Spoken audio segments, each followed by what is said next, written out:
Thank you, Bob. As the start of the new school year approaches, districts are still unclear on how to handle medical marijuana on school grounds. The confusion comes because of conflicting sections of Florida state law as well as federal law. ABC 7's Jess Dowdrick is live in Manatee County to explain how medical marijuana could be handled to start the school year here on the Suncoast. Jess? Good evening, Haley and Scott. Here at Manatee County School District, they plan to handle it case by case. Administrators will look at each situation and evaluate how necessary medical marijuana is for that student. At least that's how it'll be handled until state law and or school policy is changed. Brandon Petro suffers from one of the most deadly forms of epilepsy out there. His first seizure at 8 years old put him in the hospital for 4 months. Years later, Brandon's life changed drastically for a second time. Brandon became a medical cannabis patient 2014, and that was the first time that Brandon went seizure-free on cannabis for 45 days. Brandon's mother, Renee, says because of medical marijuana, Brandon now only takes 2 pharmaceuticals a day.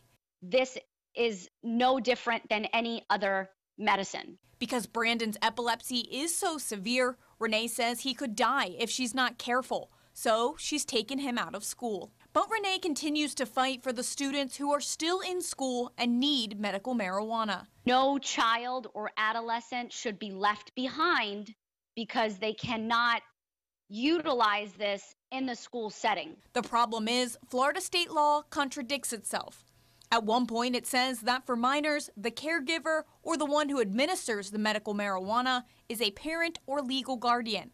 At another point, it expands the caregiver to including district personnel, leaving districts unclear on what the legal procedure is. From a legal perspective, it's difficult to designate school personnel as a caregiver when the legislature clearly exempted them from being a caregiver. The other problem is school policies and federal laws say that school zones are to be drug-free zones. So what do you do when the state and federal laws are conflicting? When federal law conflicts with state law, federal law controls under the Supremacy Clause.